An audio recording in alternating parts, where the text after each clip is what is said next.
Today I'm here with Mr. Hamric, principal, coach, and dad around our school and around our town. Yeah. So I'll jump right into it. What is one thing that attracts you to being a leader of the people? Yeah. Well, I especially like being a leader of young people.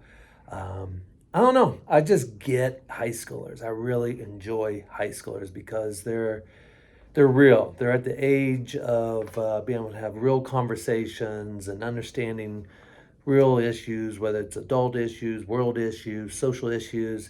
And I don't know, I just connect. And I feel like they get me and I get them. And that if I can have a positive change in their life and help them through some hard times to get into adulthood, that I can connect and have good relationships. So I just really like leading high schoolers. Totally. And if you had three things, what are your top 3 pointers for successful leadership? For successful leadership, I'd say one is passion. Be passionate about what you do. 2, have a vision of what you want to do and where you want to go with it. And 3 is be inspiring. Like, know what your passion is, know what your vision is, and be able to communicate and build rapport in an inspiring way to make the world a better place. Cool. So being a coach and being a teacher, people might look up to you and mentor you. So who was your mentor growing up? Yeah. I've had quite a few. And to be honest with you, Sam, they've all been the most inspiring mentors have been some of my coaches. And one of them was my high school football coach, who was my dad. Oh. Do you know that? My dad was my head football coach. I did not know that. Yeah. And so, of course, he was my dad plus my coach, but he was just an amazing man, still is. And he kind of just shaped who I am. And the other guy would be my college football coach. And he also, he taught me how to be accountable. Sometimes I made mistakes in college and goofed up, messed up, but he taught me how to become an adult. Okay, now I want you to think beyond your comfort zone. Okay. If money was no object, what is your dream project for the school? For the school? Well, I already know exactly what I want. Down here in this lower field, where they play soccer, youth soccer. Yeah. That'd be our land. And we'd develop a huge indoor facility, turf facility, with a wrestling and area as well. And so our winter sports and spring sports would have a nice place to play. So that'd be step 1. Step 2, out here in the front lawn, we had this huge CTE innovation center with also a nice theater section. So a really cool CTE place back here. 3, I've thought about this. Oh yeah. A field house up by the football field, and that we could have our home teams, nice locker rooms up there closer to. And 4, a beautiful, you'll like this, baseball field. Oh yeah. With AstroTurf dugouts, probably someplace in town. Right. Cool. What do you think about that? I think that's a great idea. All right. We'll push Maybe you for can win the lottery. We'll push for it. When you were my age, a freshman in high school, what did you think you wanted to be when you grew up? I knew I did not want to be a high school principal. I'm not joking. Because my dad, not only was he the football coach, he was my principal. Yeah. And everyone's like, oh, Jay, you'll be a principal just like your dad. And I was like, no, I'm going to do something different. I'm going to be, a businessman, make millions of dollars. I knew in high school or freshman, I did not want to be that. But here I am. Yep. The apple doesn't fall far from the tree. You can't get away from that tree. Do you think Jesse will? No, I do not think Jesse will be high school principal. Okay. Jake might. You remember Jake? Yeah. Yeah, Jake might. Who is or was your favorite teacher and why? Yeah, that's a good question as well. I would say I had 2. One was my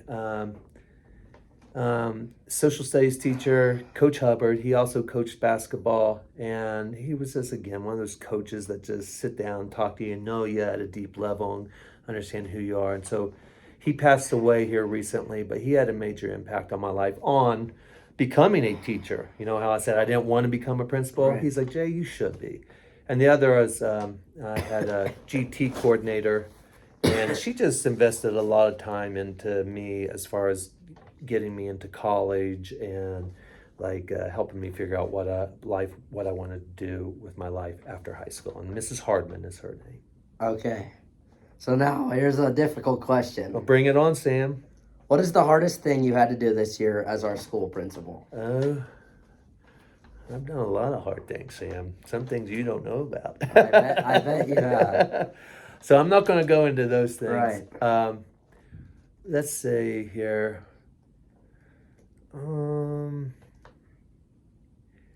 I wouldn't say it was the hardest thing, but It was a good year. It was a good year. I'd say it was the most important thing. Yeah. Is building trusting relationships with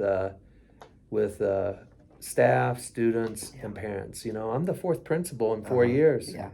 Who's this guy? Yeah. Is he going to stay? What kind of leader is he? We've had 3 of them. Yeah. So just, you know, building trust that, you know, I'm here for the right reasons and that I'm going to stay here. So you said that you'd build trust with these parents, these people. How would you deal with a difficult parent? Yeah, you know, parents, I get it because I have 3 kids of my own, and every parent wants what's best for their kid. They love their kid, they cherish their kid, they want to see their kid succeed. And so most of the time when I have an honest conversation when a kid's messed up or whatever, and I say, you know, here's what happened. I have to make a decision. This is a learning opportunity for them to grow. Let them make mistakes here in high school so that they can learn so they don't repeat them in high school. And just talk to them in that sense that this isn't going to ruin them. This isn't going to tarnish their reputation. Right. And to say this is a growth opportunity. Most times, Sam, they're like, you're right. Let's let you do your work with them. Okay. Cool. So now those were the difficult questions. Oh, those are difficult ones. Okay. So now we're going to go into the easier ones. I like this. Okay. What do you usually do around here for lunch? Well, Sam, I try to stay in shape and keep this belly off, but it's hard as I get older. So I eat a salad bag. Okay. The same daggone salad bag almost every single day. Okay. And so sometimes I cheat and I go and I eat little snacks here and there that are left around the office. And it's hard not to add some things to my salad like those bag. Cookies. Like the cookies that I offered you. Yeah.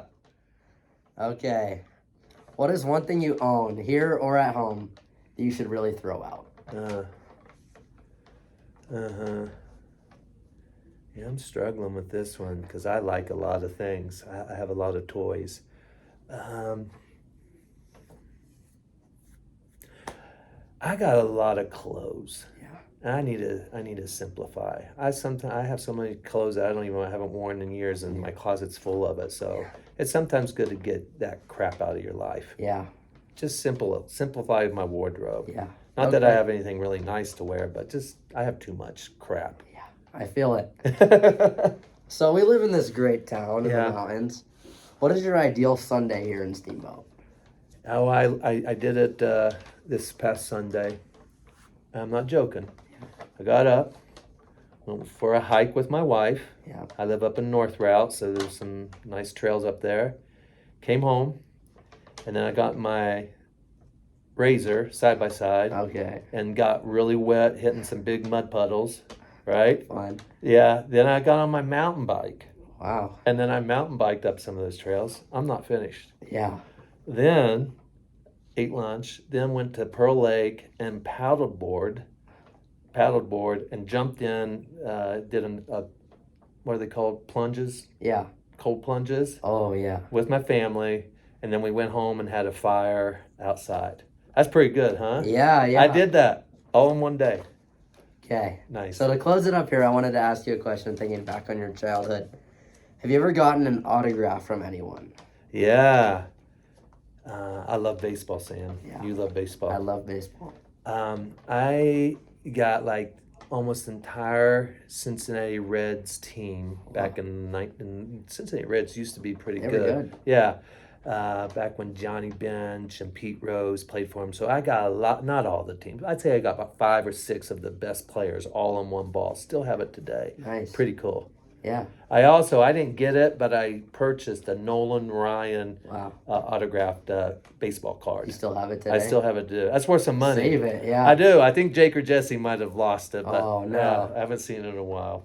Okay, well, thank you. This was a very good interview. Nice. Well, I like talking to you, Sam. Thank you. And we'll sign out. Thank you.